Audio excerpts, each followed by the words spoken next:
Hello, everyone. How's it going? How's everyone out there? I just wanted to mention something here. I had a little. I saw that Graham Nolan posted this really good thing on X, and it was one moment where I was like, I think maybe this I'll push back against. So we went back and forth. I thought it was a good exchange. No argument or anything. Just good, clean, communication here. Graham writes, comic book business wake up call in all caps. This is Wally Wood, right, right here. It's Wally Wood, the great Wally Wood. And he goes, this is Wally Wood, one of the greatest artists to ever grace the medium of comics at age 51, living in a shithole apartment. He would be dead 3 years later by his own hand. Comics are a tough business. The work is long and hard, and the pay is low. For every Jim Lee and Todd McFarlane who achieve financial security, there are thousands of Wally Woods. In my 40 plus years in comics, here are some things I've learned. Be a businessman first, artist second. Don't undersell your talent. Create and own your work. Don't chase a paycheck. Get your face and your work out there. Take risks. Save your money for the lean times. There's never been a better time in the history of comics to find success on your own terms. But success is hard work and comes at a price. You have to ask yourself, how bad do you want it? So he had a picture of Wally Wood. I think he had a bucket there because the ceiling was leaking. His bed was his chair.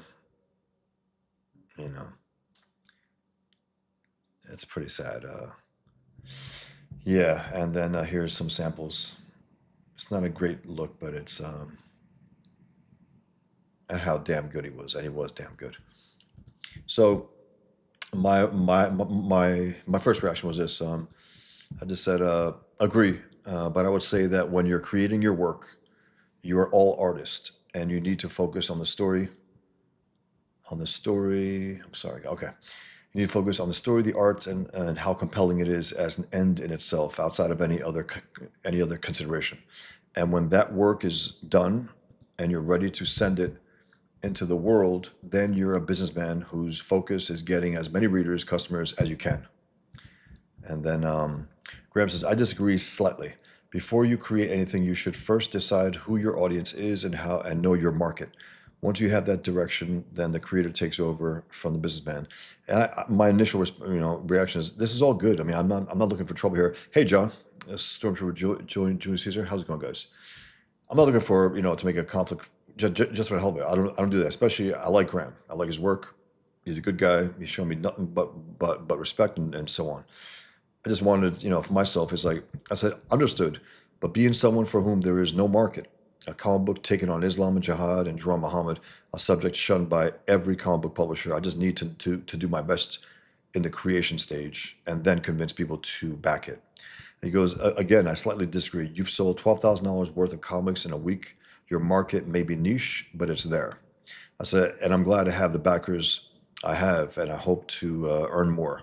And then I just add this as afterthought. I said, you know what? And let me add that while I do my best to gain readers, were it not for Comicsgate, I misspelled it, Comicsgate Kings, EBS, I'd be struggling more with my campaign. So I'm glad I'm here.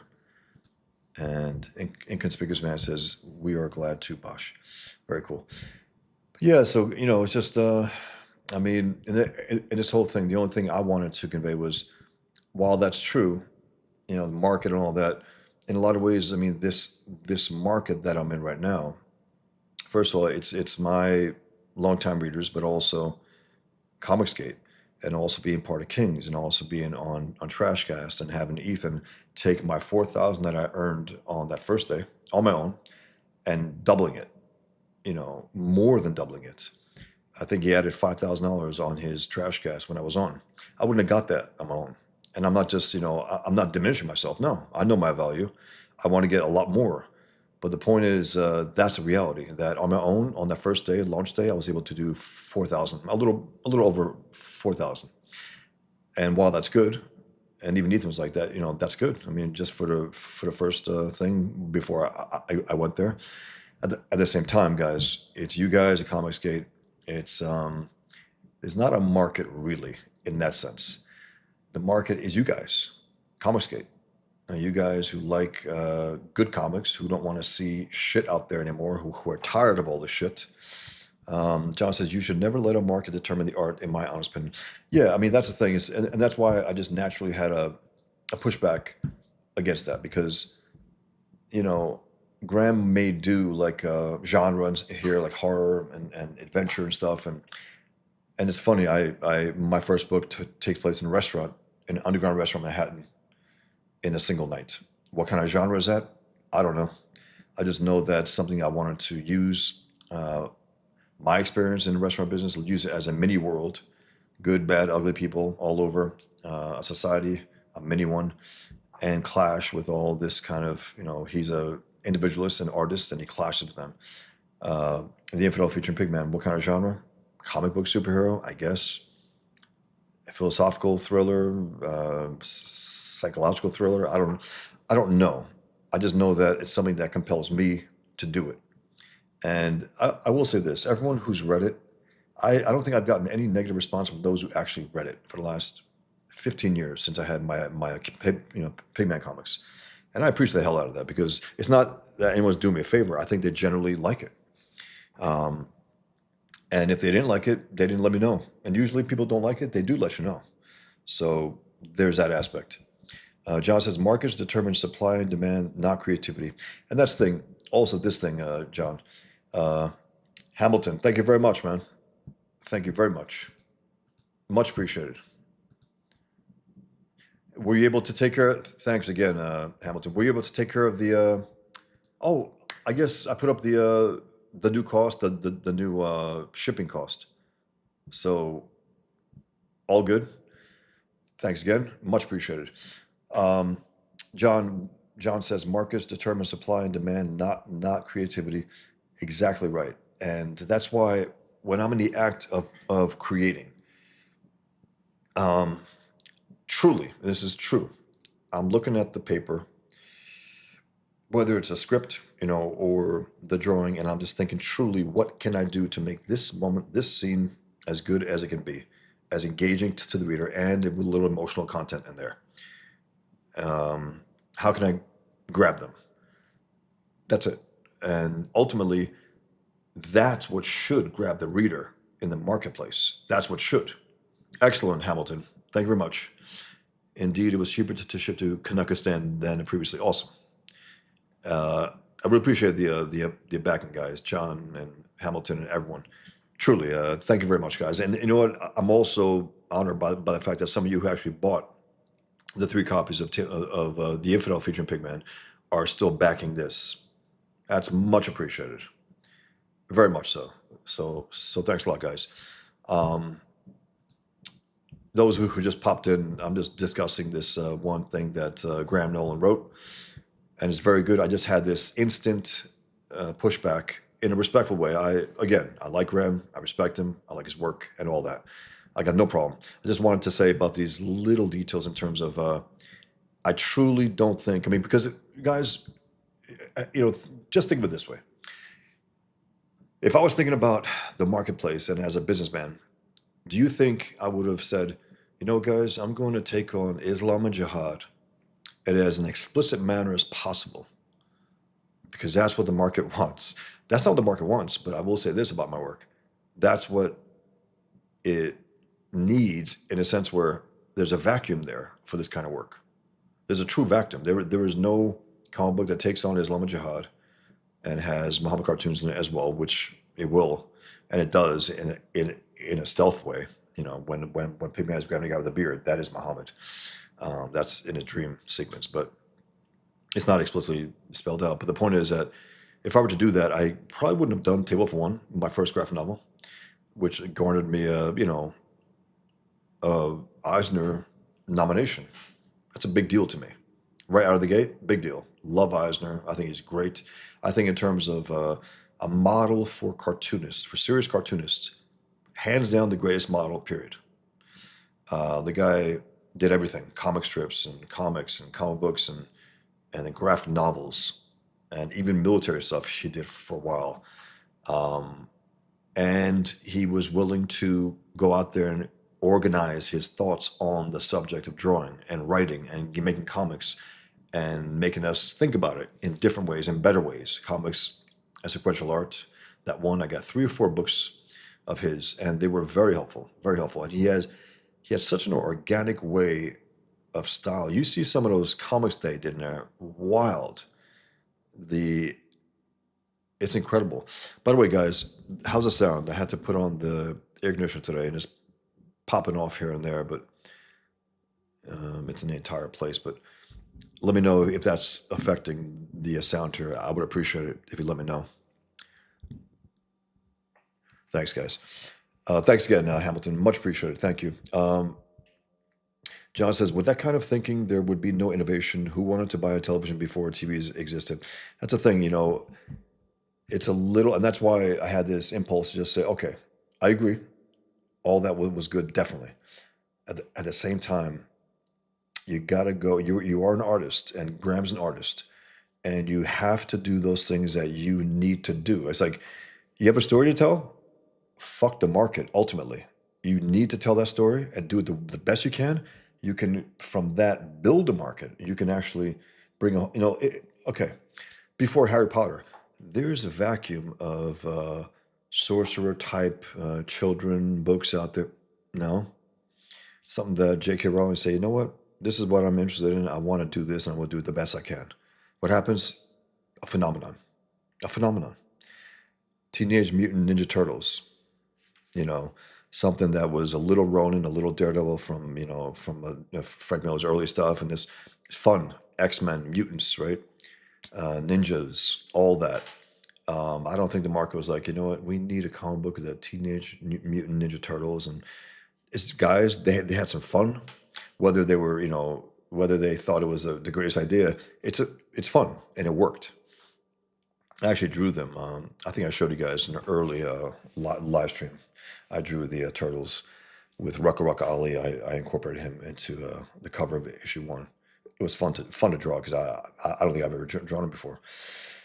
But yeah, so this is an interesting thing. It's like what comes first type thing. But as an artist, when I'm there, when I'm creating, there is nothing between me and the thing. There's no like, all right, these guys are going to expect this. Like, I don't go there. I can't go there. I can't afford to. I don't naturally, and I don't, try to make myself go there. Meaning, okay, man, I got to make this one. It has to be popular. That probably always fails anyway. I think we should do the things that we want to do, that we're passionate about, and hopefully, we can continue doing that kind of work. Hopefully, that's my hope, that issue 2, and so on, will be able to be done. And I do believe that when people get their hands on this, read it, experience it, I think they're like, okay, I want to check out issue 2. And I hope that's the case. And then by that point, then maybe I can ask John and others to, draw a cover or something, whatever, we'll see. And then, so yeah, it's just, it's there's a creative, when I'm an artist, and right now, yes, I'm a YouTuber. This is part of my business. I want to promote this work. I want to promote things like this, these kind of discussions, which I really appreciate, from a long-time professional, Graham Nolan, who created one of the best, who co-created one of the best Batman villains in I don't know how long. I mean, where was a great Batman villain before Bane and after? He's a standout. He's smart. He's brutal. He's violent. He's a dangerous villain. He's awesome. And then in the movie version, that was great too. I'm gonna read a few comments here, guys, and then I just wanted to pitch my comic naturally, and then also show some Darwyn Cooke art as well. I just want to show some Darwyn Cooke art that I've collected over the years in my files. What was it? Something sparked him today. Something sparked him today. I forgot what it was. Anyway, art makes its own demands, John says. If you could elaborate on that, I think I know what you mean, John, but if you could elaborate, because it's like, we are artists. We do want to communicate these ideas. We do want to draw. We want to tell compelling stories and draw interesting visuals and impactful visuals and get the reader in again in an emotional, intellectual way. Both, not one or the other. Both. You want to reel them in and get them, invested in the fate of these characters and say, I want to find out what happens next. That's a big deal to me. Uh, Big deal to me to try to get the reader to give a damn enough where it's like, okay, I really want to, find out what's going on here. What will happen? It's very important. It's to me, it's like one of the most important things in terms of because we do our art for ourselves ultimately, right? Or at first as such. We do. But once you put it into the marketplace, it's a different story. It's like, okay, you know, and also you have to the creative aspects there, but in the back of your mind, it's like, okay, I ultimately am going to get this to other eyes and minds, right? So while the market mentality might not be there, you want to be communicable. You want to be clear in the fact that while you may know everything about this, you have to convey it in a way where others who may not exactly know some of the fine points can still get it. It's very, very important. And I think that process cannot be, um, I don't know, cannot be taken less seriously than it should. And I'm not saying Graham did that. No, I know Graham's point. Graham's point was basically showing a picture of Wally Wood and saying, "Look, man, that incredible artist ended up in a horrific way," and he's just trying to say, "Don't be like that." He's uh, what's a term? What's a term? Like Elvis Presley was in terms of watching someone's life and realizing, oh man, I can't do that. I don't want to do that. That's just too much. Um, I think it's a cautionary tale. Cautionary tale. That's what Elvis Presley was. In some ways, James Dean, even though he just in that terrible accident. Elvis Presley, big time, and also Wally Wood, a great cartoonist, fun. A real interesting look with his shadow and shading and detail and it's tragic. I mean, we could have had so many more comic books from this guy if he had kept it together, if he had found a way at least. So that was, I think, the point of the post. It wasn't just hey markets. It was guys try to avoid this fate, and we all try to avoid this fate. So thanks again, Hamilton. Much appreciated. Thank you very much. Okay, guys, I read a few more here, and then I want to go through some Darwyn Cooke art. Um, Hamilton says the market does determine supply and demand, but successful people find gaps in the existing market and fill them. That's why I look. I mean, I'm not. It's like for myself. I'm not like, there's a vacuum of anti-jihad comics. I'm going to fill it. No, what it was 9/11 happens, and I know I'm going to respond, and I'm in a rage, and I want to kill these fuckers, and I can't directly, so I'll do it within a fictional form. And that's it. That's what propelled me to do it. That's what compelled me to do it. And that's what I did. And there has been interest over the years enough to keep it going for a bit. But, with the backing of comics, I think it's a different ball game now. I think there's more people willing to take a chance on it, at least. And again, I do believe that once people read it, I think it'll be better than what they thought. Whatever people think sometimes is like, I think they think, Pigman, what the hell? That's a stupid thing, like your boy Zach said, and they completely dismissed it. Or they're like, okay, I'll give it a shot. It looks like a fun thing. And then get it and say, okay, I think this is a little deeper, a little richer than what I thought. I think I think that will be the case in general, because I try to put as much as I can in here. There's a lot going on, guys. So it's just a quick look as I say that. Again, in short, the Islamic background of twins comes to the forefront of their lives on 9/11, which is echoed by the comic book within Pigman vs. Superjad. So the point is that there's two brothers, Killian Duke and Salam Duca. This is a recovered Muslim, a born-again Muslim, twins. Albanian Muslim background, New York City. After 9/11, well, during 9/11, Salam is watching the horror with his brother, and he starts giggling. He starts laughing. And Killian looks over to him in disbelief. And then his second tower hits, and the fucker goes, Allahu Akbar. And Killian just cracks him in the jaw, literally kicks him out of his apartment. That's the last time they see each other for a while.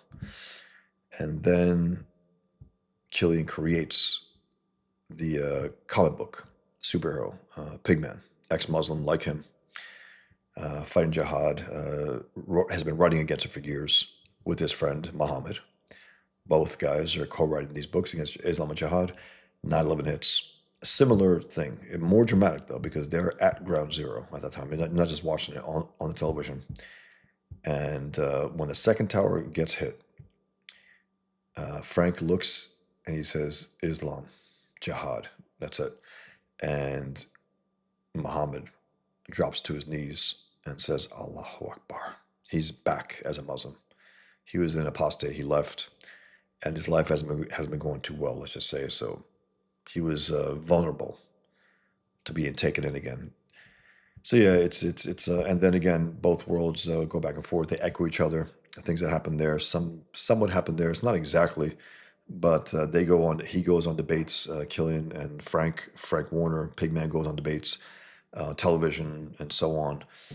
And then I have the talking heads of the media going off after Frank, after Pigman does something that they consider to be one of the worst things ever. It's like, yeah, but something bad happened to us too. You guys didn't react to it that way. So why are you overreacting to this and all that stuff?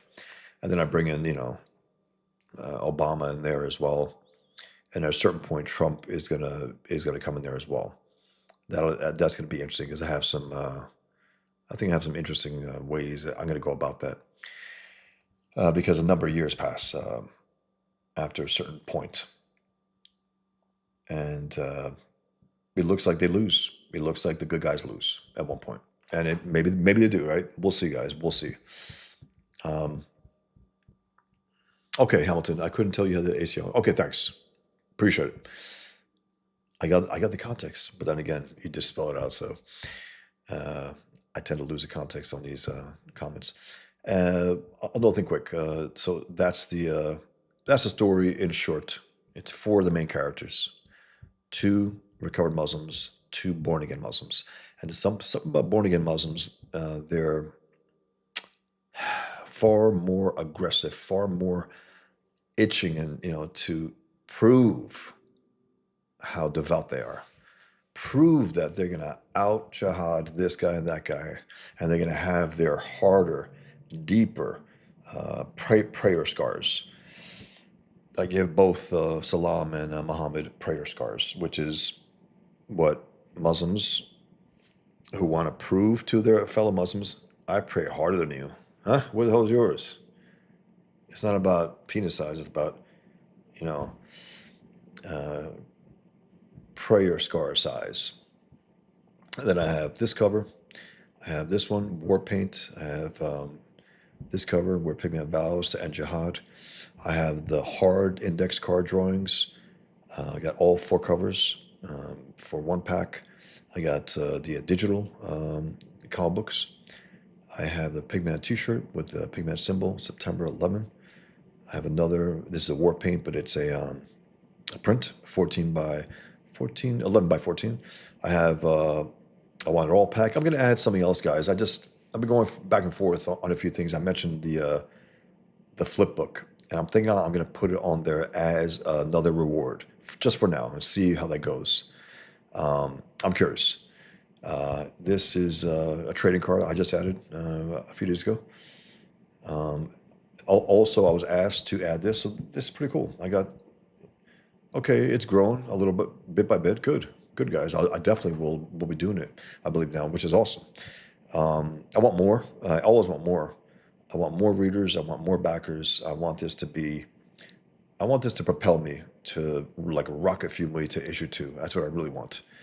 And I'm going to keep plugging away. I'm going to keep having these streams and promoting it and talking to you guys about things like this, today with Graham, which I thought was really good. It was a good point of discussion, a good spark to bring it on here and talk about it. Okay. Marcus says, hey, Marcus. Well, there you go. If Graham thought business was first, wouldn't he do a Batman and Bane type instead of the Nolan verse? I guess so, Marcus. But I guess would they let him? They won't. They wouldn't let him do that at this point, I believe, at least. Yeah, and also the Chinook, which I got, it looks great. It's not. I don't know if it's. I think it's something that he really wants to do. He likes horror. He likes that type of stuff. He likes adventure, clearly. But I just I like it. I like that we can go back and forth with complete respect. I got respect for Graham. I'm not here trying to cause trouble here at all. Let's see. John says you should think about making that mailing cover the 30,000 or higher stretch goals. I guess I can talk to John about that because I guess John, I would actually have to tell John, hey, if I get to this point, would you be willing to? And then let people know is that I guess how the process would go. And then he might be open to that if he thinks, okay, if it gets to 30,000, I guess it's a pretty healthy campaign, maybe at that point. And then if he gets to that point, then maybe I could, just show something in the meantime, as pencils, because as far as I know, I think Billy, I love his name, Billy Tucci, I love it. Show the pencils first of the Rob Liefeld thing, and then the inks, and then the color. I think days went by, so that's something to think about. Thanks, John, because I think maybe at that point, or at least as a stretch goal, I guess, John, a stretch goal to say, hey, if it goes to 30,000, John Milne will be doing a cover. Give people a real incentive maybe to back it at that point, right? Maybe that's a good way to go about it. Maybe. Let me know your thoughts, because again, guys, I will take anything here. I'm new at this. It's a whole organic process, and I'm enjoying it, and I'm starting to get the hang of it. I'm still, a part of me is like, okay, what am I missing here? What am I not doing? But we'll see. We shall see. John says, I mean that the art makes demands of both the creator and the consumer. The creator must put their heart and soul in the art completely. The consumer has to remain open to receive. Yeah, I mean, that's for sure. Definitely. It has to be completely, it's like, it's a work of art when you're doing it. It has to be. You can't be thinking of market while you're making those drawings, while you're writing the detailed dialogue and writing the scenes. At least I don't. I don't think along those terms. I mean, if I think of something really cool and think of, wow, I can't wait to readers to read this type of thing, that'll be awesome. Hey, G Dash, thank you very much. I got this. Thank you, but I'm going to, guys. This is all. Let's just do this for now, okay? Because that grief was nasty. It seems like, at least with my program, Ecamm, it doesn't have these automatic ways that these come out on screen. But thank you very much, G-Dash. G-Dash says, congrats on getting monetized. Thank you very much. I appreciate it, guys. Always appreciate this. Thank you, G-Dash. Yeah, it was pretty cool. It happened last week. John says, hard to explain in YouTube chat. I get it, John. You're doing a good job. We're going back and forth, and I understand it. G-Dash says, John, important, there is a mailing cover. G-Dash, a little while back, John bought an original. He actually bought this. He bought this original cover, but the one that I drew for, the original one was wider. Pigman was a little separated more from the towers, but for this cover, in order to fit it, I moved it a little, I moved it in. But this is the actual drawing that John bought at one of the auction streams. And someone sent me a link to John cracking it open, the drawing. and talking it up in terms of this is, as he put it, this is the most important comic in Comicsgate or even in the wider comics. It takes a stand.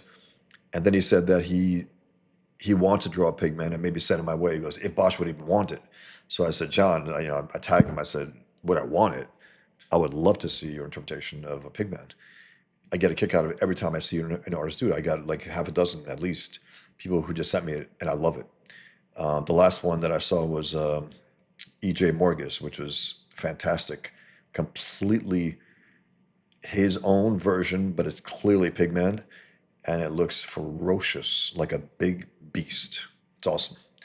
So John said he wanted to take a crack at Pigman and maybe send it my way.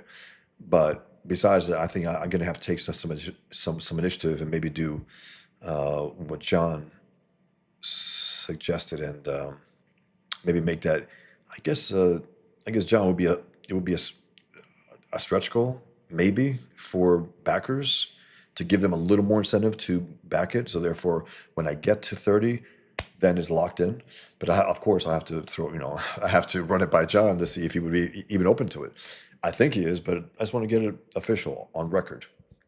Also, time-wise, does he have the time to do that, and how much would it cost, and so on. I got to figure it out, but definitely would be very interested in that. I think it's cool as hell. Um, John says, but both are sacrifices, but in a very different ways. See, I don't see it as sacrifices per se. If you want to do it, if you love doing it, it's like when they say you got to put the sacrifice in to learn how to draw or how to draw and write. To me, that's the given. It's not even a point where like, I got to learn how to draw. Yeah, I want to. It's a whole process. It's awesome. It's it could be a chore. Let's say if you're not good at something and you have to do it over and over again. I get it, but it's awesome because in the end, it all pays off. You can draw the things that you couldn't before and so on. You can draw 10 times better than you used to just by practice. Um, John says, no Milan covered yet. No Milan covered yet, but I remain optimistic. Yeah. John says, Table of Wonders is a great read. Thanks, John. Appreciate it. I very much enjoyed working on that and getting it out there. And, getting as far as Random House. They were the most serious contender. I had a number of people who were interested, but Random House was the most interested. And I had to wait for it though, and waited and waited. A year went by after it was already because I finished in 2002. That's why I got the Toth card in 2002. I waited a year, if not longer, and ultimately 2004, 2 years after it was done, I finally got it out because I was waiting and I was getting frustrated. I got to admit, I was like, I'm sitting on this finished book, and I got these ideas for Pigment at that point, but I want to figure this out. I want to get out there, and I want to give my all. I want to go to conventions. I want to push it. I want to get ads, which I ended up doing. I got ads in Comics Journal. I got ads in previews, the Diamond previews, full page ad, some choice quotes from people that really liked it, and a little synopsis of the story. And I had the cover, and I also had the back cover. I walked through a crowded room, not a soul in sight. That seemed to really resonate with a lot of people. It resonated with Joe Quesada from Marvel, who liked it so much that he says, what else you got? I said, I got 81 pages of a story. He goes, send it, send it, send it. Sent it, got in the hands of his assistant, Axel Alonso, the communist. He probably threw it out in the garbage. I never heard back ever. So it's unfortunate, but that's just the way it goes. Brian says, hey, talk to Ethan about rocket fuel. He knows how to build campaigns. He definitely does. And I've been watching him. I've been watching these guys. I've been looking at their campaigns, see what they do. They've been doing this for years, so I'm way behind in terms of understanding this. But once you're there, I figure, okay, this is working. What I'm doing here is working. I keep collecting basic backers every day when I do an ad on X. When I do super chats on certain channels, I see that there's a little movement, a reminder to people maybe because there are people out there, I'm going to get it. They tell me I'll get it next week, this and that. And maybe if I have an ad or something, they remind, okay, yeah, it never hurts to remind people that it's out there and it's a live campaign still.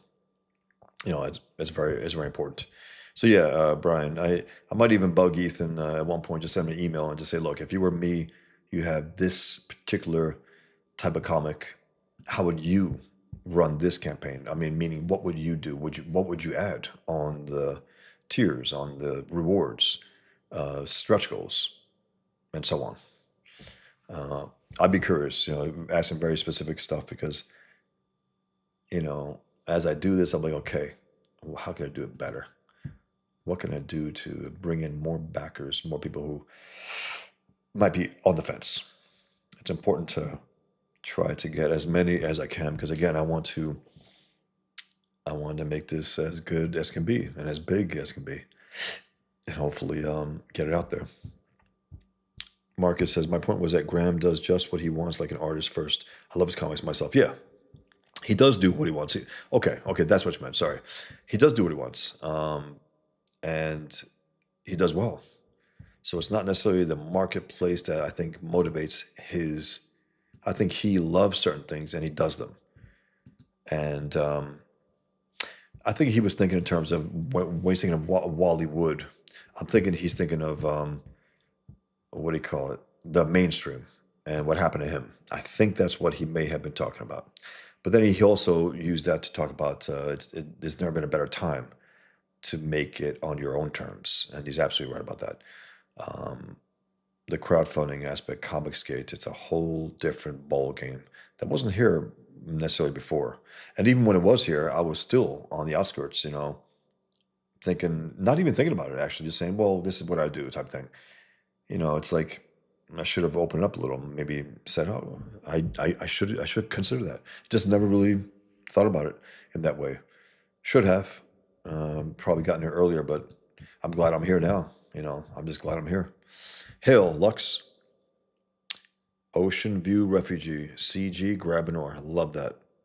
Love that from John. Grab an oar, guys. We're all in this same boat, right? Grab an oar. Keep going. Make sure you don't forget the other guys and share their campaigns and so on. Simple little, tweets. I mean, posts. Excuse me, reposts on X doesn't hurt at all. Every fellow cartoonist, put it out there. If you like something of theirs, talk about it, mention it. Tell us to consider backing it, and so on and so on. It's great. All right, guys, I'm going to go through some Darwyn Cooke art while I have you here, and I think Ethan's going to do trash cast at a certain point. I know that he said he was asking for any kind of stories that some people might have. So yeah, Marcus, I didn't read you exactly right, but yeah, I agree with that. But again, he does do what he wants to do, and that he's passionate about, and happens to be that what the readers would like as well because they like his work, and he does very different things. Also, he does Joe Frankenstein. He does the Chinu. He does Monster Island. It's very different, very different. One's all black and white with that red. It's like black and blue, I think, but with the red splashes. It's very effective visually. And he slings a mean brush, Graham. This is the Martini edition, Last Call. I have this one. I have two huge hardcover editions of Darwyn Cooke's Parker adaptations, where I think he did. How many did he do? 4 or 5? He planned to do more. And he died, unfortunately. I think he was in his 50s, I believe. I don't know exactly, but it was a cancer. It's terrible. But the guy was a hell of an artist. This is when I like him at his best because it's rough. It's clearly cartoony, stylized, but it's not cutesy. He tended to go a little cutesy at times, which I did not like. I did not like that Darwyn Cooke. Women, very cutesy. Some even Superman, Batman with a very small chins, like round faces. They look like children. I didn't like that. This I like. I like the boom, boom. The boldness, the jaw, the long chin, the long face, and these bold lines. The color, beautiful. It's really strong stuff. So let's see what else he got here. I believe this was from probably, what was it? The DC long graphic novel they did. 4. Okay, Praetor says Darwyn did 4 digest-sized books. They're great. They are great. Marcus says, I have 3 of Darwin's Parker book. Brilliant. They are. They really are, guys. Each one has their own splash of different color because it's a black and white, but it has a splash of certain color, and really, really well done.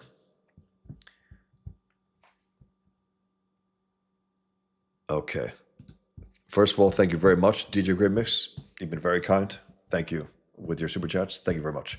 Super chat from DJ Grave Mix, who says, hey Bosch, can I add table for one to my existing order, or do I need to cancel and order again? I don't know exactly. I mean, as far as I know, add it. And because I told people also because a few people bought a few different things. And unfortunately for now, at least, I believe, Fund My Comic doesn't have like a cart, which you guys can put a few things in and then just have one shipping. I think they're going to take care of that at a certain point. But if you want to get that, and then I will refund you, or we'll figure it out. We'll figure it out, DJ Grave Mix. Thanks for, by the way, interested in getting table phone, because that's awesome. Because I do want to have, look, I've now have 4 books out of print, I believe, 4 books, and I want to have them in print, but I just want the interest to do that. I don't want to just do it for the hell of it. Okay, I just want them for that. No, I want to have them so I can sell them and people be interested in moving. But I always want a few on me, and ever since I became part of the Kings and Comics Aid regularly, you guys cleaned me out. You guys really rocked, which is awesome. I love that. And at the same time, I'm like, damn, I don't have these books anymore, but we'll see. So you tell me what you think, DJ Grave Mix. Maybe message me on X or something, and we'll figure out the best way. But if you want, get it, order it, and I will refund you. What I don't use for the shipping, I will refund anyone here, because I see that some people order like three or 4 things. I got a big fat order yesterday, really nice, from someone, and I won't probably use all of that shipping, probably. But the heavier it is, the more expensive it is as well. And if it's overseas, that's crazy. So as far as I know, if you could do that, and I will refund you when I fulfill your particular order, because I know that you'll have 2 orders or 3 with this, and then I can just consolidate and say, oh, okay, he only had that shipping, and I can refund you guys. And as far as I know, I wonder how the refund process goes. Does it go through from my comic, or can I do a different? I have a few different apps, platforms, transaction platforms, PayPal and Venmo and some others. So maybe that way. I don't know. I always have a thumbs down now from someone. I wonder if you're in the chat. If you are, let me know, guys. I just want to know. It's funny. Okay. Praetor 7, Darwin did 4 digest, yes, and then the huge ones, which are fantastic, very dramatic. Thanks again, DJ Grave Mix, and whatever you think is best. If you want to do that, great. I will give you a refund. I'm not gonna use all of the shipping that you. If I don't need it, I'm not gonna use it all. That the heavier it is, clearly the more. Plus, I need a different box for certain things. I can't have just the comic book box. I need one of the squared off inch or 2 thick white boxes that I have. But I'll figure it out. And whatever it is that I won't be using, I'll just give back. Egon the Dragon Cock says, what are your thoughts on New Frontier? Okay, it's not like, it's not Dark Knight, it's not Watchmen, it's not Batman Year One. It's good. It's a lot of work there. Hundreds and hundreds of pages. What is it? 400 pages, something like that. A big fat book, drawn well, a little too cutesy. I still think that I don't like Darwyn's cutesy stuff. I really don't. Round heads, no chins, very small chins at least. Not well defined faces for Superman and Batman. Sometimes they're just clean, I'm not crazy about that stuff from Darwin. His Parker stuff, to me, hands down the best of his career, period. The most dramatic, the most streamlined, brutal, you know, the killing and just really good at adaptations, really good. That's to me, that's his finest work, hands down. I got New Frontier, you know, I got anything he did. I mean, really, I just from Batman Ego, you know, his first book, that Toth. I mean, me and I think Darwyn Cooke were the only guys that Toth I think praised in comics in years. New guys at least, you know, who came in around that time, 20 years ago or longer. I've been now 21 years since I debuted with Table for One. Darwyn had that graphic novel, Batman Ego, which is really good.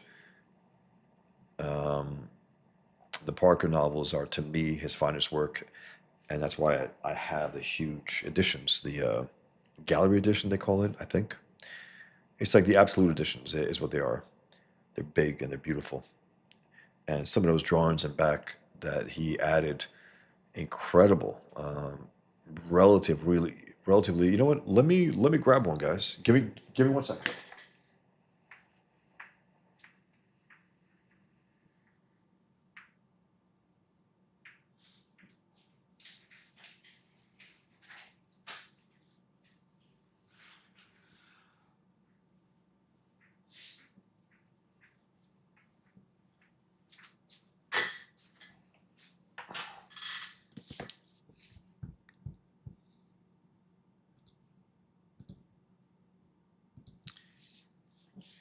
Um, this is one of them. That's pretty dramatic. Face there. That's one face. You know what? This is like maybe Average July was right. Double page spread, right? Look. And then it's like a, yeah. No. But I like this though. And that's cool as hell. Um, I'm going to show you some stuff here. It's all black. Look at that. The figure of Parker. It's awesome.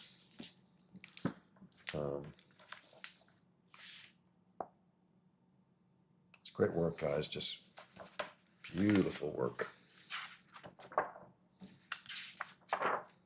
Look at that.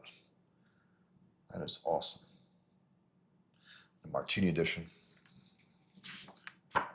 And that's a drawing. Could be Darwyn or someone else. Darwyn Cooke. Would love to have gone back and forth with him. I had a little beef with him a while back, not directly, but I heard that he was at a convention in Boston. I mentioned before, but I'll mention it again. He was in a convention in Boston talking. And look at this also, guys. Look at the knuckles. Look at the muscles. Look at the objects. The great shading. Fantastic.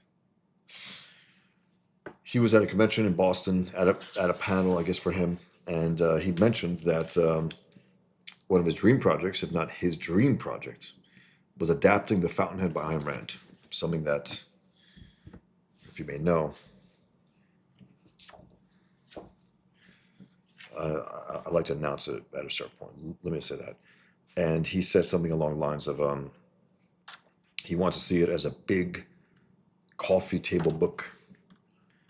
And I always thought that if you adapt that, you're going to, I want taller pages, taller, to make it a taller book, like a building. It's look at this. Look at this stuff, guys. I believe that's the Lee Marvin version. The Lee Marvin version of Parker. Look at that. It's fantastic, man. Kirby hands, Kirby nails, you know. So beautiful.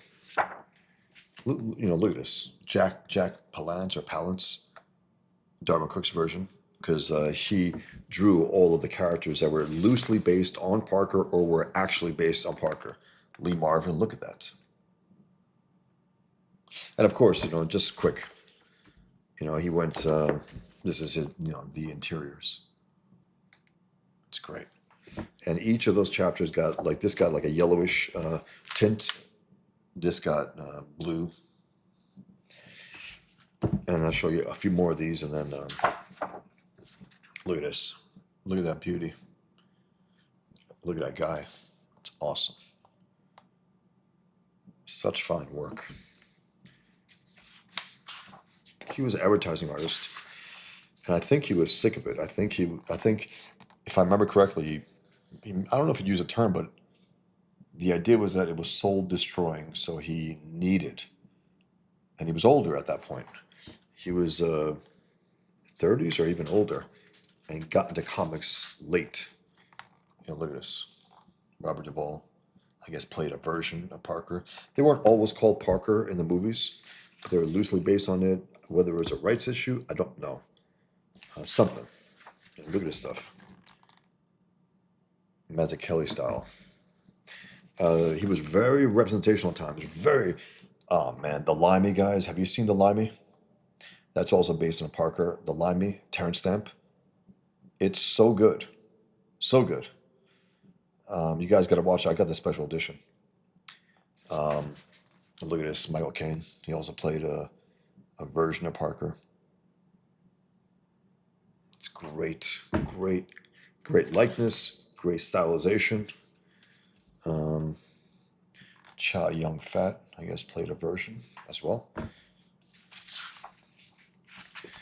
Mel Gibson, Payback, I think. I guess this one as well with, is that John Cusack? I guess so. And Angelica Houston. Jason Statham also played. Look at that, guys. Look at the graphic quality of that. Just so damn good. And again, these were far more representational than his regular art, and especially his super art. And I got to say, I don't know if he was telling us something by the way he did that, but I would have loved to have seen this kind of representational art in some of that New Frontier, because maybe he's telling us that that's not really what he's all about. He's about nitty, gritty crime comics. And if so, that's awesome. As we go through a few more here, guys, and then show you the stuff. Look at this. This guy's telling a story. Telling a story well. Such interesting ways. And they're big, guys. These are beautiful books. These will last. These will definitely last. And I think he did some more at the end of this one as well. And this one is called the Martini Edition, Last Call. This finishes up his adaptations here. So as someone mentioned, I think you guys said that there were 4, and I think there were 4. I guess so. Within these 2 books, look at that.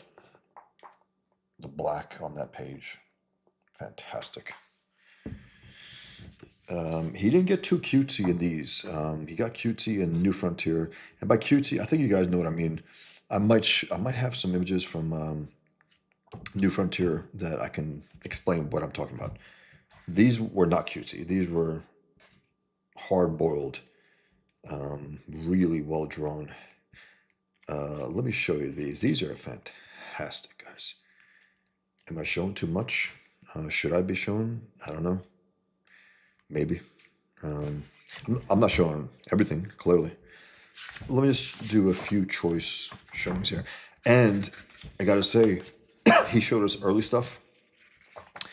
Not as good. I'm glad that he kept going and going, because, like, this is good right here. I mean, that's great. But then some of the stuff is like he had to get to a certain point, and it was getting really away from Cooke, from his stylized versions. Process art, I guess they call this process art. He had a pretty jacked up face. He changed his face, got plastic surgery. He was trying all these different types of faces for him. Very angular, with that sharp line on the cheekbone. Yeah, so I'm not showing you guys too much, but like, that's really, really good. That's really good. And I think that character is also, look at this, Burt Lancaster. Look at that. How good is that, guys?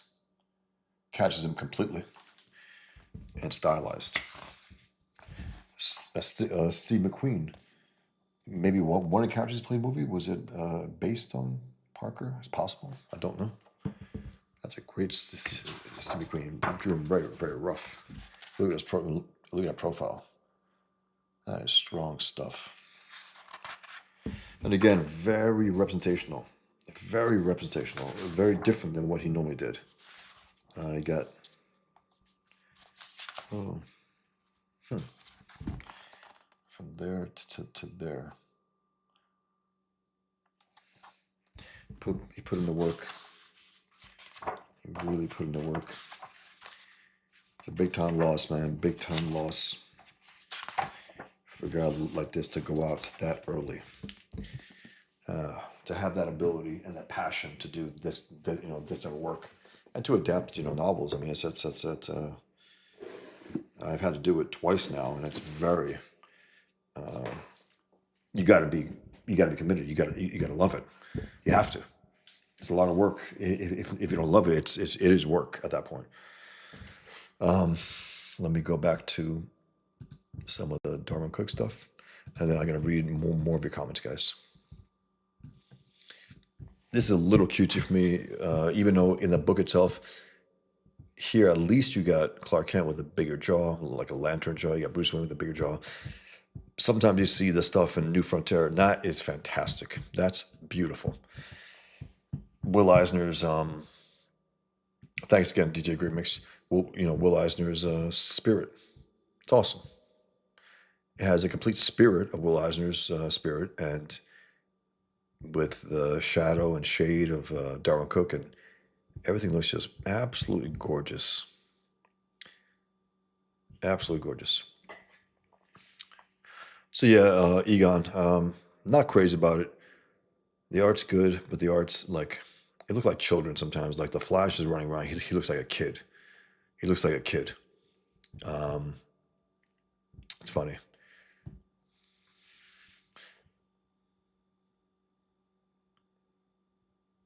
Marcus says, Cecil found a way around the add-on issue at FMC. Ask him about it. Okay. Okay. I will. I will make a note right now, actually. Thanks, Marcus. Give me 1 second, guys. How about the add-on issue? Cool. Very, very cool. I will message him. Brian Sunley-Old says, backing board prints could be an interesting addition to the campaign. If you could swing it, get Dan Lawless, David Williams, and R.T. Barrett in the set. I don't think I've seen anyone do that yet. Backing boards for the comic make like original drawings of Pigman. I'm not sure if I get I'm not sure if I can afford these guys to draw Pigman drawings at this point, at least, if that's what you mean.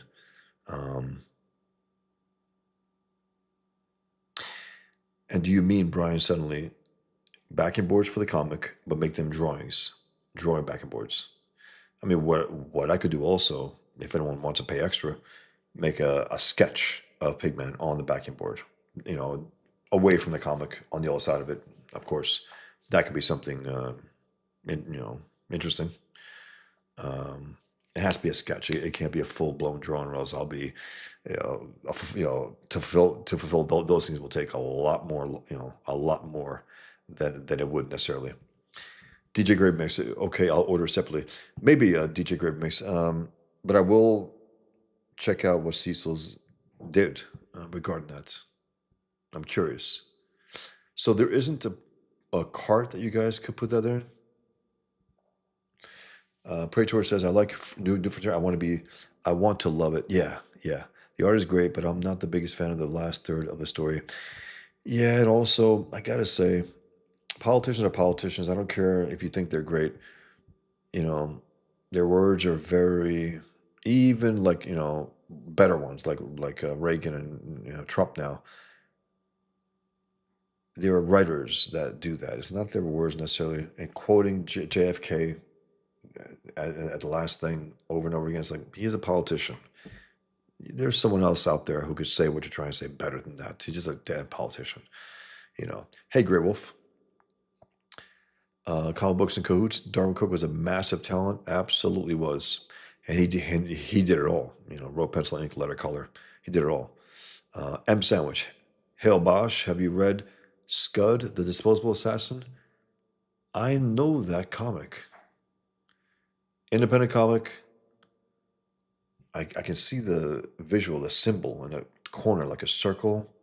Very familiar. I must have seen it at least. Flayed one says, hey, Flayed, sorry, just got here. What are we talking about? That looks killer. I think you're talking about the Darwyn Cook. Uh, Let me just mention to those who just popped in quick, and it's worth rereading again. I think um, Graham Nolan wrote something, and I agreed, but I just wanted to add. I wanted to add one little thing, and then I was asking a question about businessman or artist in terms of cartoonists, and what are you, and what takes precedence, and so on. So this was specifically Graham Nolan talking about Wallywood and the state of Wallywood. At 51 years old, living in a shithole apartment, 3 years later, he died by his own hand, and things were not good. I think it must have been the early 80s because that's what I remember. I think early 80s. Early 80s? That sounds right. I think early 80s because he still did some stuff in late 70s for sure. It must have been early 80s. Um, Comic book business. He was comic book business wake up call. This is Graham. This is Wally Wood, one of the greatest artists to ever grace the medium of comics at age 51, living in a shithole apartment. He would be dead 3 years later by his own hand. Comics are a tough business. The work is long and hard, and the pay is low. For every Jim Lee and Todd McFarlane who achieve financial security, there are thousands of Hollywoods. In my 40 plus years in comics, here are some things I've learned. Be a businessman first, artist second. Don't undersell your talent. Create and own your work. Don't chase a paycheck. Get your face and your work out there. Take risks. Save your money for the lean times. There has never been a better time in the history of comics to find success on your own terms. But success is hard work and comes at a price. You have to ask yourself, how bad do you want it? And one thing also is like, will you go hungry for your art? I think I asked Ethan and John and Shane in my first appearance on Trashcast last March. It's a year now. It's crazy.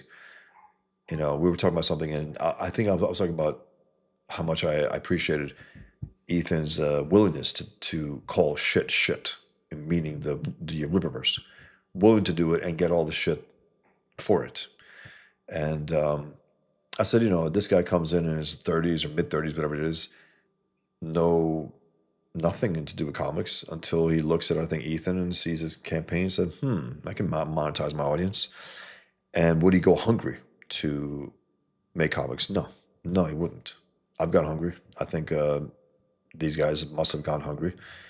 It's a tough business, especially to get a foothold and get an audience and get backers. And so my reaction was, I said, agree, but I would say that that when you're creating your work, you're all artist, and you need to focus on the story, the art, and how compelling it is as an end in itself, outside of any other consideration.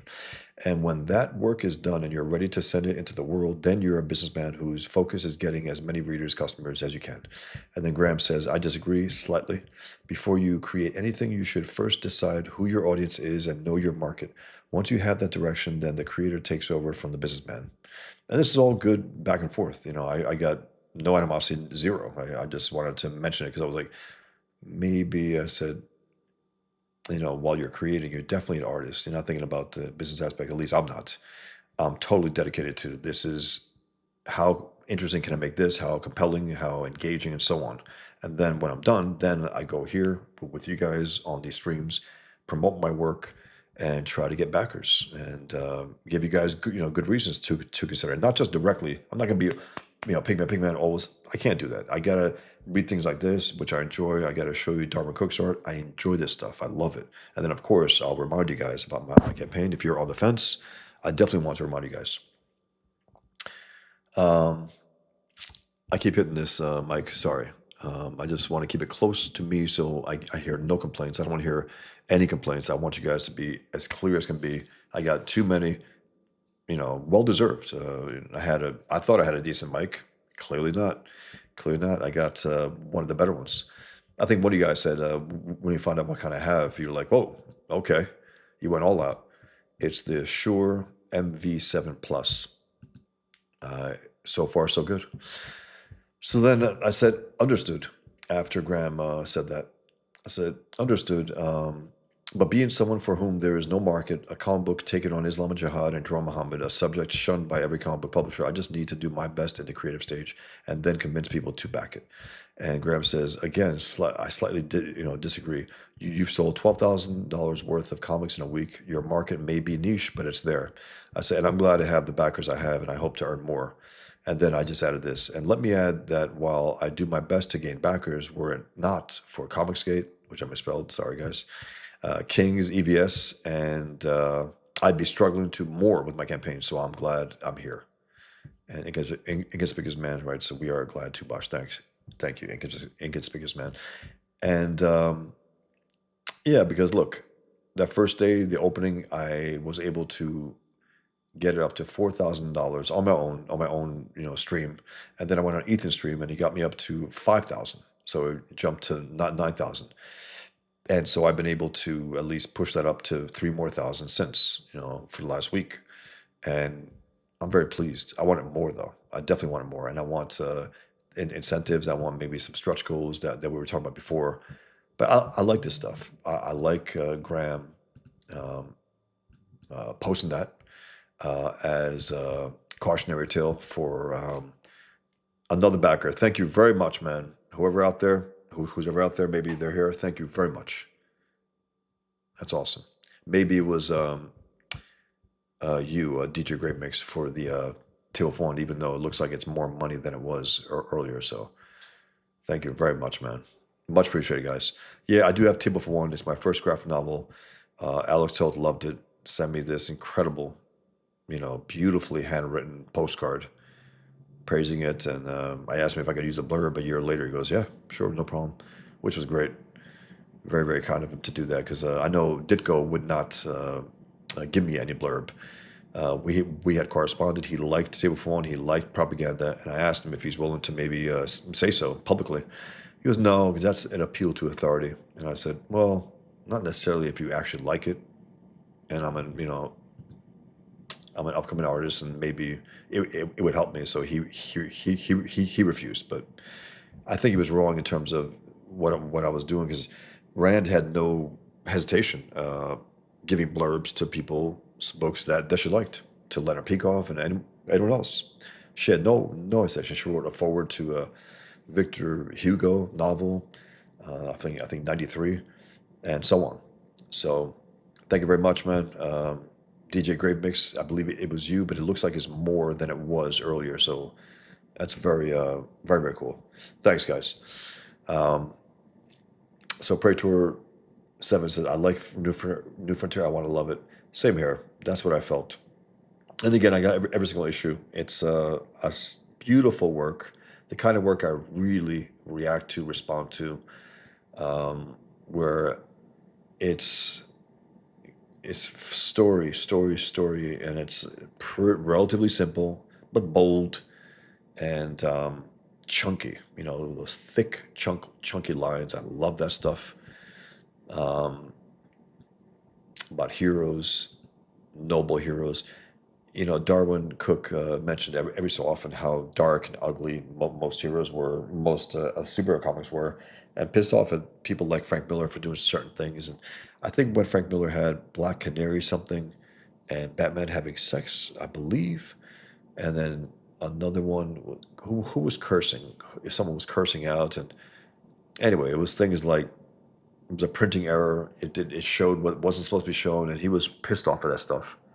And he just said, look, man, I don't think he was a prude either. I think he was a foul-mouthed guy and stuff, but he just didn't like certain things when he felt that they were directed towards kids. They got to be a little, smarter about putting those things out there.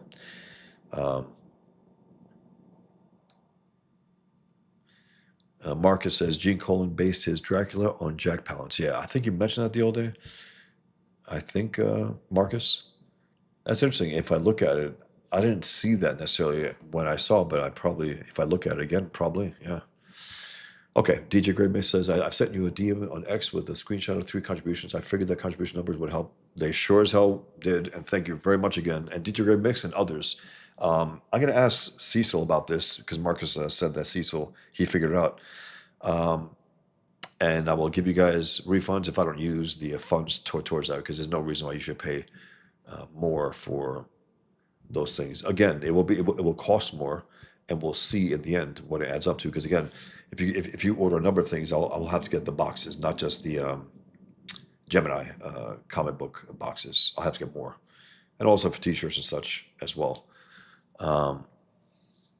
I see, Brian. Printed backing boards, not sketches. Printed.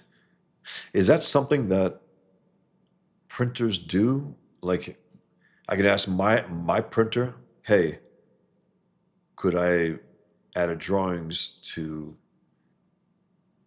Because some printers, what they do is they offer backing boards with your, with your print orders.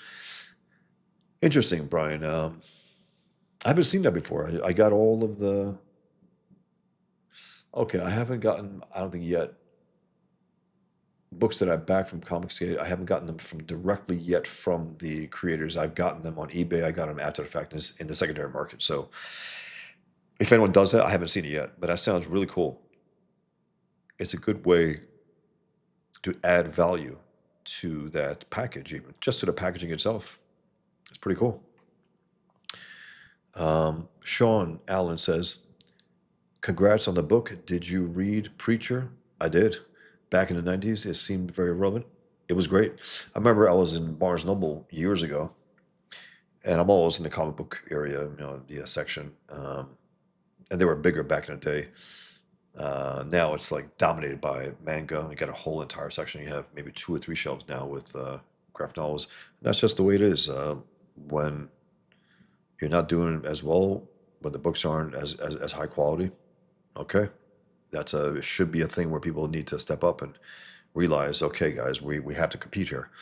I read it. I picked it up. I don't know what it was. I was looking for new stuff. I'm always looking for new stuff. And sometimes I find gold, and I'm like, damn, awesome. Because sometimes you go to a bookstore, I go often, and there's nothing there. And then one day it's like, whoa, I didn't know about this, nothing. And you get it and you love it. It's not that often, but when it happens, it's awesome. And I love finding it on the bookshelf, whether in a comic shop that I go to sometimes. Not as much as I used to. Definitely not every Wednesday, that's for sure. I go sometimes. And I look everywhere I possibly can for some gold. And sometimes it works. Jeff Smith had a few books that I saw that I didn't know about, which was awesome. I love that, complete surprises. Omnibuses that I didn't know about. There's supposedly a John Reed Jr. and the Senti Daredevil omnibus coming out. And I think it must be some typos, because they're saying it's only like issues 230 to 267. Romita did it at least till 280. So if anything, why don't you just do the Romita ones with and Nesenti? Go from 250 to 280, something like that, instead of going right when Nesenti began with other artists, Lewis Williams, I think, and I think Lee Weeks did some stuff, or he came after Romita. I think he came after Romita. Anyway, I picked it up. I'm at a bookstore. I see this thing called Preacher. I said, Preacher, what's this? Pick it up, open the first page. It's Jesse Custer cursing his ass off, as hardcore as anything I've seen. I'm like, what the? And then you realize he's cursing out his grandmother. It's like, what the hell is this? Compelled me enough to just buy it. And I got every single issue then, and I enjoyed it. I haven't reread it. I don't know if I really had any desire to reread it years later, but I read every single issue. I did enjoy it. It was completely different than anything had been going on then. Completely different. Which I always love. I always appreciate the fact that something that unexpected, out of the blue, where an artist is really just going off on who he is and what interests him, and gets the backing of a major publisher. So that's always a plus. So yeah, I did enjoy that, Sean. issues were better than others and so on. But yeah, and what's his name? Steve. What's his name? Good and bad, back and forth. Happened to draw everyone the same. I don't know why. Jesse Custer and his girlfriend Tulip were looked the same, more or less, especially when they're angry. He had to find more than one face, but he was stuck on one face. The eyes, especially. The eyes, especially. Mike TV Dub. Good evening, Mike. He goes, generic July, like Scarface, July. You got a problem, man? Generic July says, art is easy and business is hard. He's a failure at both, considering his skill. Did he say that? Is that something, a recent quote? Art is easy? What an asshole. What an asshole. What a non-artist. I'll tell you one thing. Anyone who says that, I think John Byrne himself said something. Okay. I think John Byrne said writing is easy. Writing is not easy. Writing is very, very hard. And to me, that's the hardest stage, in a sense where, you know, it doesn't matter how good you are at your art. If the story is not compelling, who the hell gives a damn about this beautiful art? I mean, who cares? It doesn't matter. You know, I think writing, that's the toughest, because you got to make sure it's great at the core level, because you're not telling pretty pictures, you're telling a story. And when John Byrne said that, I was like, that makes sense, because I don't find much of his writing memorable. I just don't. Byrne, the FF, I enjoyed it, absolutely. But in terms of level of Frank Miller and Dark Knight and Daredevil Born Again, absolutely not. He never impacted me that way ever.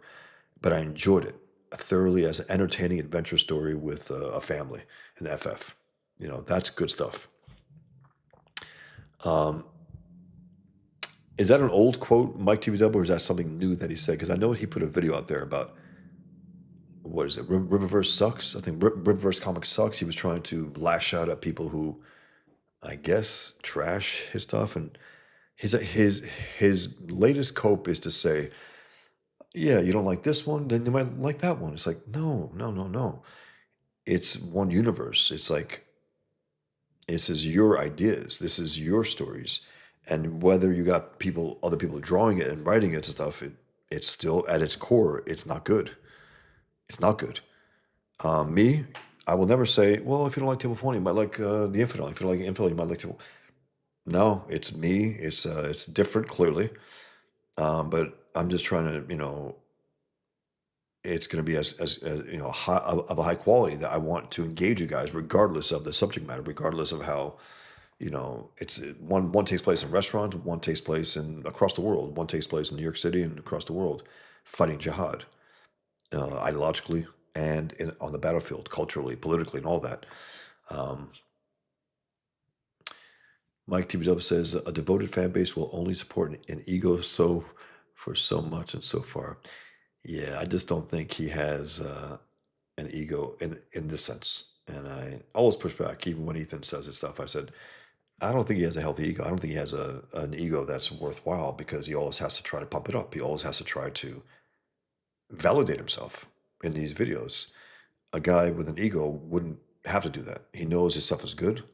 Maybe he wants to get it better. That's one story, but he knows, he put in the work. Eric July has not put in the work in terms of story. Eric July, I would argue that never probably read a book on writing. Probably ever. Has never read the amount of comics that it should take, at least for someone to love the medium and propel him to have to make those comics, no matter what. Not because he has a few $100,000 that he wants to start this comic book company and his universe. It's like, whoa, whoa, whoa. Start with one comic. If I were him, I would have said, okay, I got this one story, this one character. Let me focus on this. Let me release one comic book. Might call it the Rippaverse, or not. Just call it Isom. Give it out all you got. Does it work? If it does, awesome. Let's add another issue, and then maybe have a guest star on there who might get their own comic. You got to test the waters for these guys. It's like Amazing Fantasy number 15. You got Stan Lee. It's the final issue of that. He's like, I got this character here, Spider-Man. Let's see. Maybe we'll put him in the last issue and see how it works. What happens? becomes the icon of the company. He's the guy. Spider-Man transcends everyone. The most popular, the coolest, the most unique of them all. And it was a testing ground. That's what you do. That's what you should do if you're thinking about a universe.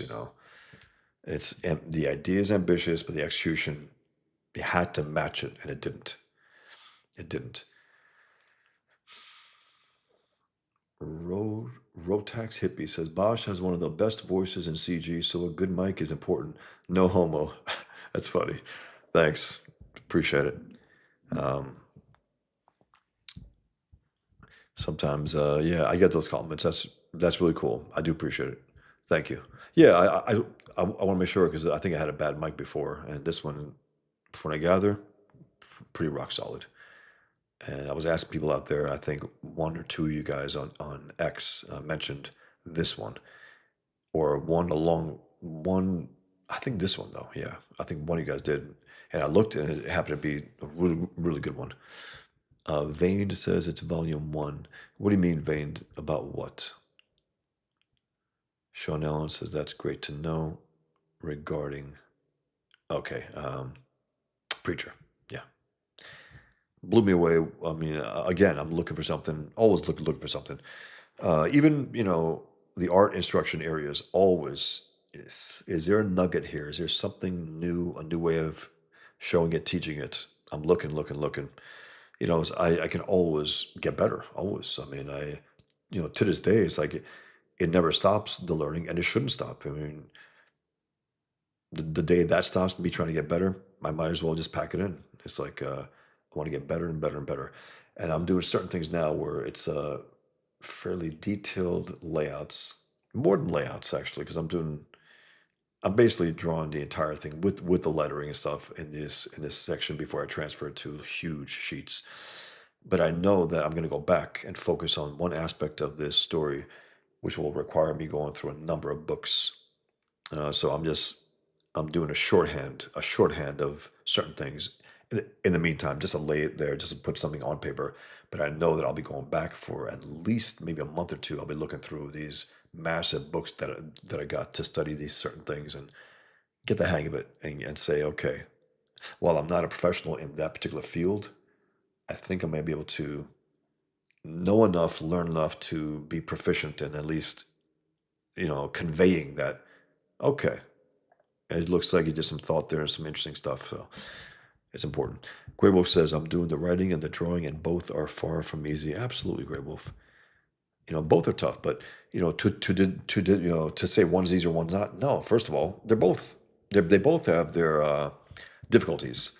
If they're any good, especially if it's good, very difficult. And again, guys, difficult doesn't mean not fun. It's fun as hell to do these things. It's fun because you're doing something and it's so, you know, you're passionate about it. So it's like, damn. And it's like, whoa, that really, really came out good. And then, oof, I got to redo that, and so on. Um, but when you're done, with a page or two, you're like, okay, it came out pretty damn good, and it fits. It fits on this page, the whole layout, the composition, everything, and I can see that clarity clearly, and so on. And I got the word balloons where they belong, and so on and so on. It's fun. I mean, it's the whole process is fun. Mike TVW says it's not a direct quote, but 90% accurate. Yeah, I removed a bit of his hibbity jibbity. He said it shortly after Ethan started trash cans. Okay, that's a terrible thing to say. It's so stupid. It really is. It's just terrible. Um, Art's easy. And also, there's this elitist, as he says, he also always enunciates a tease, which I got to say, there's something about that. It's it's annoying, but besides that, I think it's trying to on that side at least, where what they're trying to do is, I think they're not trusting themselves in terms of because when Eric when he snaps, he loses it and he goes all ghetto. He does. He starts talking ways like, that's what the hell is this? And starts using, cursing and doing all the shit and, whole ass nigga and all that shit. It's like, and then in his videos, the ones he tries to sound as articulate as he can with all the T's and, integrity. And it's not good. It's not good. Sean says, I was always a fan of the splatter punk days of Joe Lansdale and Ramsey Campbell, Skippin, Spectre, even Olden Day King. Man, I love the learning. Joe, I know Joe Lansdale. Ramsey Campbell, I don't know. Skip and Spectre, I'm assuming those are characters or creators because I don't know of them. But in the meantime, guys, I'm gonna go. I'm still pitching this at every stream that I have. Naturally, this is part of why I have a channel. Why I'm engaging, as much as I am these days. I want to promote my work. I want you guys to get it, to back it. Like this. This is a Kirby-esque Darwyn Cooke, clearly Kirby-esque, big time. Um, and it's a little more, actually, a little more masculine than he normally does because he got the cheekbones in there and he has a longer chin than his usual short one. So that's actually the better one of his suit man. Yeah, Parker. Solid sketch. Dry brush, I don't know. It looks like to me. It looks like one of these that I have, which is awesome. Check this out, guys. This is beautiful. I can get the name because I drew Muhammad on a video. It wasn't a live stream. I think I recorded it, and again, air was blasting and stuff. I was like, oh man, it's tough to look at those things now. But I forgot what name this was, but it's a Japanese pen, and it's first of all, it's beautiful. Looks cool as hell, and it has a beautiful brush. And let's see, one second. Okay, nice man, nice. It's a beautiful brush, and I have the this one also, of course, this great one, Winsor Newton Series 7, number 2. I have this one. I've had this one now. Well, not this one. This is my fourth or fifth at least over the years. But I've used this one for many years. Table for One, inked with entirely inked with a Series 7 Winsor Newton number 2. The Pigman parts, the infidel comic, I brush. I use a brush for that. I want a bolder, a chunkier look, and then for the brothers, I use pens.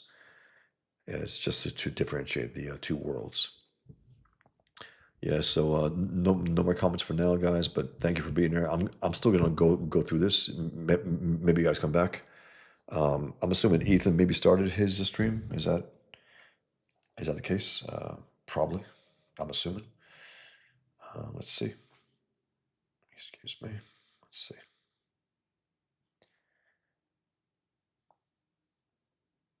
Not yet.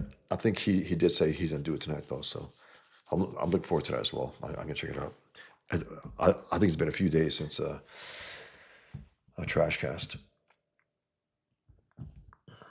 Yeah, I don't know where this is from, but it's very good. It's very good. It could have been his last thing. I think he did with Palmiotti, I think, who is such a goddamn leftist. Like, my God. It's like he's playing it too hard after Trump won. Just playing it too hard. It's like, what the hell, man, Joe? It's like, this is good stuff, man. I like that a lot. I've been doing that of late also, like having these larger panels and then having panels within them. I think it's effective. I did that a number of times with people. Someone at a table and someone's talking and coming around them and going around the whole thing. It's different panels within the larger panel. I love that. This is rock solid stuff. Look at this. Really, really good. This looks like it could be most likely New Frontier. I would bet on it. Clearly Parker. Great angle, great shot. Look at those hands, guys. Look at the knuckles. Look at the joints. It's fantastic. It's so good. And the shading I love. Um, I wonder if he did it on the originals or did it in separate sheets. I'm I'm curious how the originals in this look. This is nice, man. Look at that. Bruce Wayne exhausted. After a night of fighting crime with bloody knuckles, for taking care of him. That's great. My stomach's growling, guys. Sorry, man. Look at this. And tonight, for one last time, I am their champion. It's awesome. The whole thing here is awesome. That big fat shadow there, where the figures are in more shadow. Just the right amount of detail here. The foreground, look at this. Look at the black lines, chunky. Beautiful. Beautiful stuff. Yeah, this is when he gets a little cutesy with like a roundish head for Zootman. But it's great. I mean, a lot of character in that train. A lot of character. Look at that boy. It's awesome. And also the knee with the pants wrinkled that way and this way. Look at that tire. It's awesome.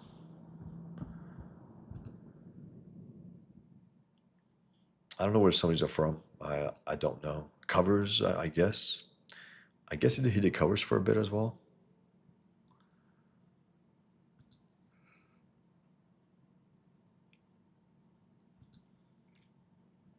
Nice.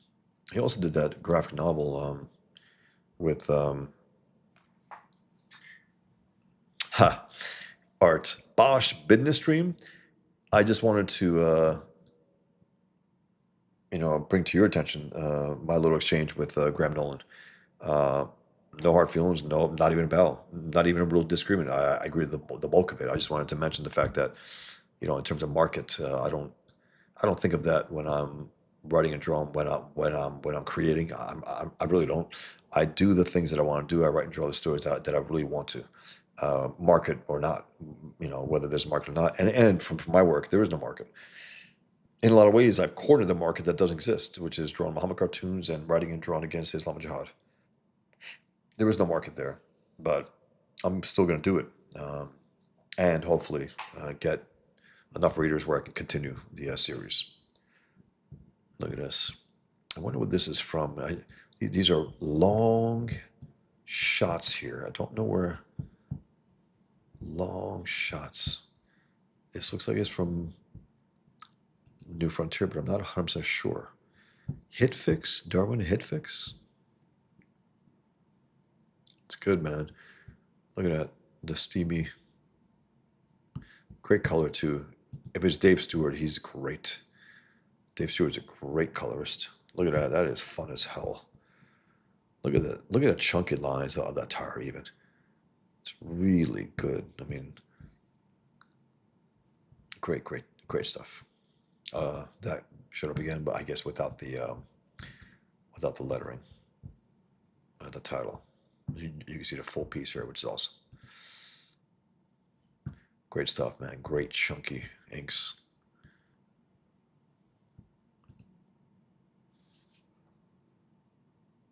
Nice. Very nice. Different planet, or looks like, yeah. Look at that. I don't think this is Batman Ego. I don't think so, but looks great. That was his first book. He started off with a bang, a big bang.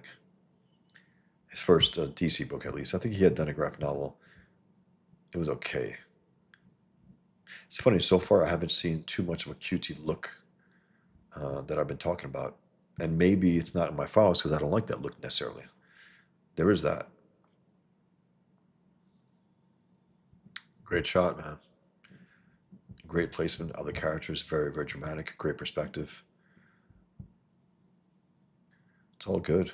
I guess I gotta say the cutesy stuff I stay clear from. But again, there are some images of Flash and New Frontier where he looks like a child running around. I don't like that. Barry Allen's a man. Make him look like that. Here he looks like a man. It's awesome. It's long.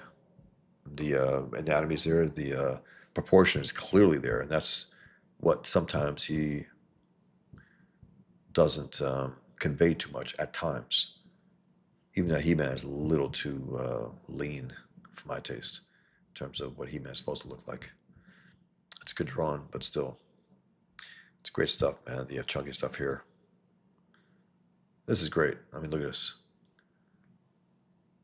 It's really, really beautifully done. Every little bit here. Look at this. The old wood there. Little dots on the brush there. The clothing wrinkles. The hat. The color. The way it goes around a box. Look at that. Look at the fluidity of that. The color, again, it's probably Dave Stewart. He's, I love Dave Stewart. He does a fantastic job. This is really, really good. Really good. It's fun. These Teen Titans jamming it. Huh. Brubaker and Phillips. Fatale. I guess that's Darwyn Cooke as well, or else it wouldn't be here. Interesting. A little cutesy. A little cutesy. No cheekbones, short chin. Cutesy there too, but I like it. Nice. It has to be Parker, this. Yeah, it has to be Parker. Beautiful brushwork. Great line work. Look at that. Sharp, pump, pump, pump. You want to go delicate with women, but that works. It still works. It's a little sharp there. Nice. Huh, that just skipped there, didn't it? Yeah, I didn't intend to. Very good. Huh. Hard drinking night. Very cool. Nick Fury. Darwyn Cooke presents 1940, a pulp noir adventure from DC Comics 9 published. Did this ever see the light of day? I don't know if it did. Interesting. He would. I mean, I know that he did The Spirit for a bit. I think he did a Rocketeer short. He did a few Batman stories. Yeah, this is good stuff, man. Look at this. Black Knight. Look at that. Nice shadow placement. Rough. Boom. And again, this line work here is very, very nice too. Brush work there, pen work there. I like that, man. That's great. Selina Kyle. He did Catwoman for a bit also. It was a little, not jarring, but it was a little. Mike Allred had inked him in there. And I much prefer Darwyn Cooke's rough inks. Much prefer that. This is, yeah, much prefer. This was the cover, I think, of one of those, if not the first Catwoman issue. He pencil inked the covers, and Mike Allred inked the interiors. That's fantastic, guys. And that's when a colorist says, you know what? I see something beautiful here. I'm going to beautify it even more so. Elizabeth Taylor style hair a little. The young Elizabeth Taylor. Look at that. Look at the coloring, the lightness here. Color said, yeah, I got something beautiful here. No, I'm not going to fuck it up. I'm not going to fuck it up, and I'm going to add to it. Because that color kept it simple. Didn't get in the way of it too much. Just enough there to make it look like a mask, almost like a focus on her eyes. Beautiful. I do like that font also. It's very fun. Very fun. Selina Style. I said Selina Kyle. I like it very much. Sweet. Nice. Lois Lane. Very, very cool. I think that's Selena. Yeah, clearly. Meow. Cats. He did that graphic novel. I believe this is Lois. I believe. It could be maybe Green Lantern girl as well. Is that it? That might be it, guys. Huh, something's frozen here. I don't know what's going on. But maybe I'll leave it at that. Huh, it's not even moving at all. What's going on here? I don't know. It looks like I'm still on, so I don't get it. I gotta read some comments, guys.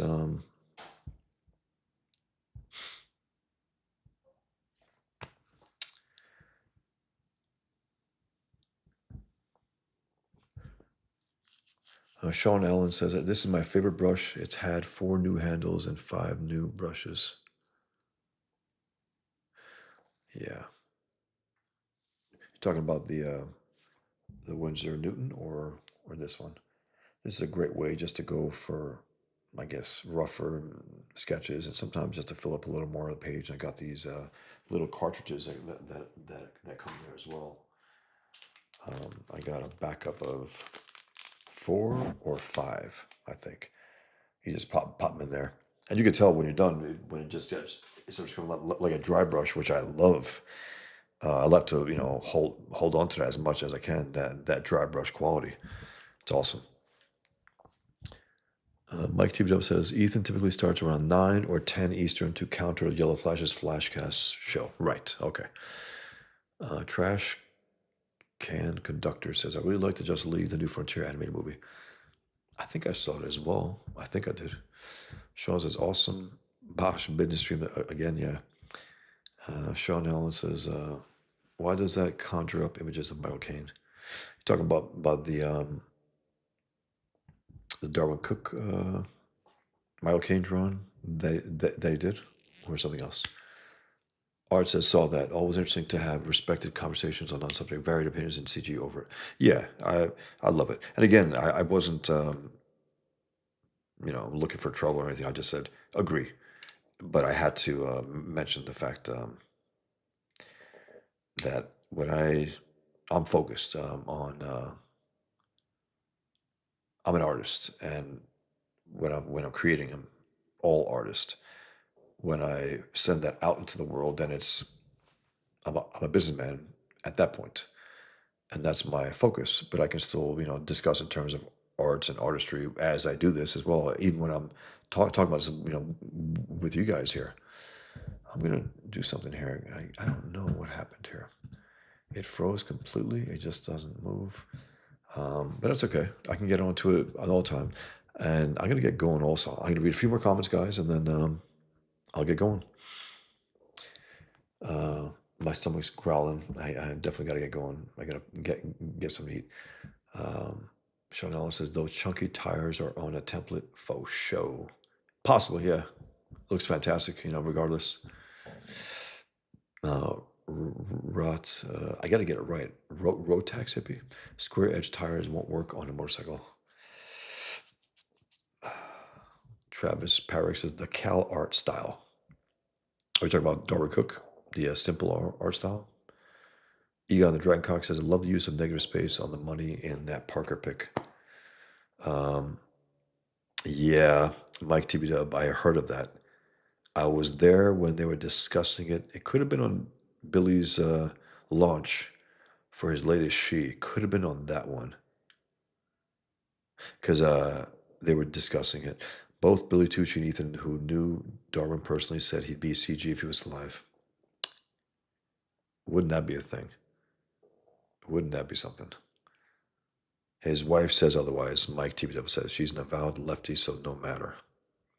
That is what I heard as well, Mike.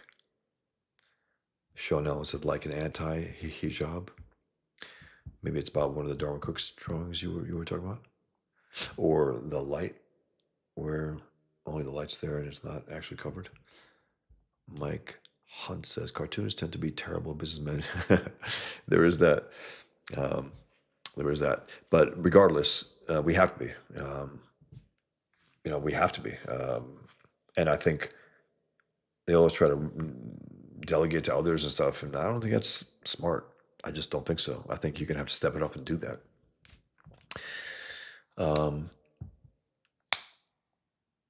Egon the Dreadcock said, looks like Lois from New Frontier. Yeah, yeah, I think this one, I think so. Mike Hunt says, there is an artist who draws hijab fetish porn. He's pretty good. I haven't seen that. Sven Stoffel said, you need your head in the clouds and feet on the ground as an artist. Yeah. Yeah. It's a fine line, it's when you're creating, you are creating. You're not thinking about business necessarily. You're not thinking about market. You're just creating the best that you possibly can, and hopefully it works. Hopefully it, and then when it's done, you pack it all together and send it out into the world. Then I think at that point, yeah. Show us what you will be reading, Travis. Show us what you will be reading. If you can elaborate on that, Travis. Brush of Theseus, LOL. Travis Parrish says, no, the cutesy look is the Cal art style. Okay, okay. Um, Mike Hunt says, Cal art like Steven Universe and Gumball. Thank you, Sean. Thank you very much. I appreciate it. Super chat from Sean. Uh, he says, a great book. I'm a buy it. About Pigman. I would appreciate it. I would love if you would buy it. Thank you very much. I gotta see something here, guys. Something is up. Excuse me. Did something crash? No, I guess not. Um, yeah, Mike. The craftsman and the artist, you got to be both. Absolutely. And even if you think that, yeah, these you guys make bad businessmen, it doesn't matter. You got to be good. Thanks again, Sean. Appreciate it. Are you referring to Pigman? Are you gonna buy it? If you do, awesome. Thank you very much. Thanks for the super chat. Also, appreciate it. Um,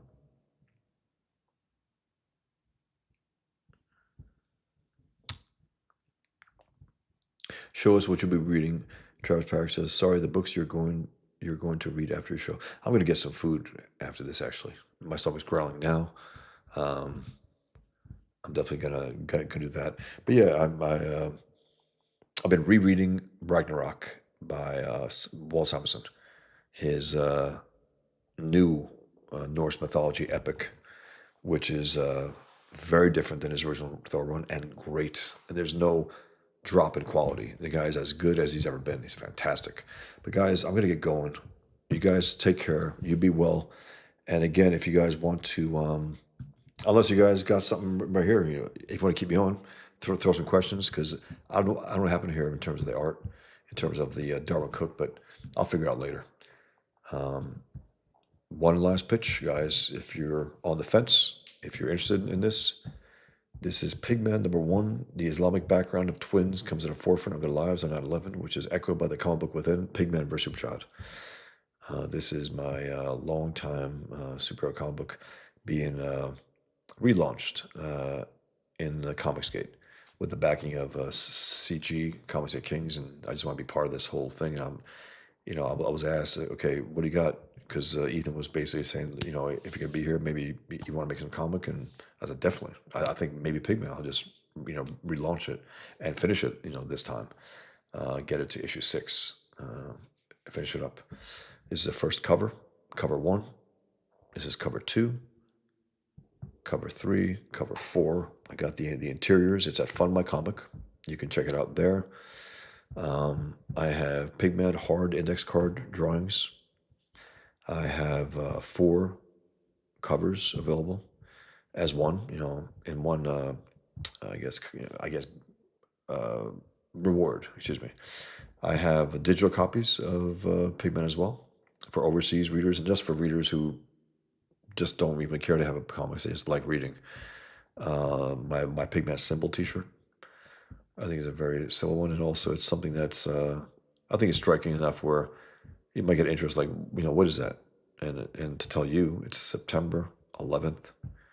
That's the gist. You got a few more meanings there, like capitalist pig and so on, but that's a gist. That's when he sees Osama bin Laden. He gets shot in the back by him. It hurts like hell, but it's bulletproof. But he's like, "Ugh, you." That's the brothers, the twin brothers arguing. That's Pigman dealing with suicide bombers off a cliff. Excuse me, guys. Got this growling belly. I gotta take care of that. But guys, you take care. You be well, and I will see you guys, I guess, in the chat on Trashcast. Definitely gonna listen, watch, and have some fun. Guys, take care. Be well. Thank you very much, man. Thanks for the backers. I got 2 backers while I was on here, which I love. I love that. It happens every time I'm on. So, backer by backer by backer. And hopefully, I can get to the point where I'm like, Yes, I got a real rock solid amount where I can dive into issue 2 and so on. And guys, this goes well, issue 2. I'll remaster that one as well. Um, issue 2 will be issue 3 that has been in my old comic, and then by issue 3 of this new Pigman series, because again, it was always called the Infidel featuring Pigman for years. Now it's called Pigman, and that's it. And by issue 3, all new material. And I can release both issue 1, Pigman, and issue 2 this year, and maybe even do it later. Maybe even do issue 3, start it at least to try to launch it, the campaign later this year as well. It's a year is long. I mean, we're only in the 3rd month now, so we will see. Guys, as always, thank you for being here. Thank you for backing my book. I really appreciate it. Thank you for the back and forth. Check out Darwyn Cooke's great art. We will continue that at some point as well. Thank you very much, man. Good night, Bosch and chat. Cheers, Mike TV Dub. Cheers, Mike. John, nice. Thank you for another great discussion. Thank you, John. As always, see you on the trash, Travis, as well. I will see you guys there. Look forward to it. Take care, man. Be well. Thank you very much, guys. Take care.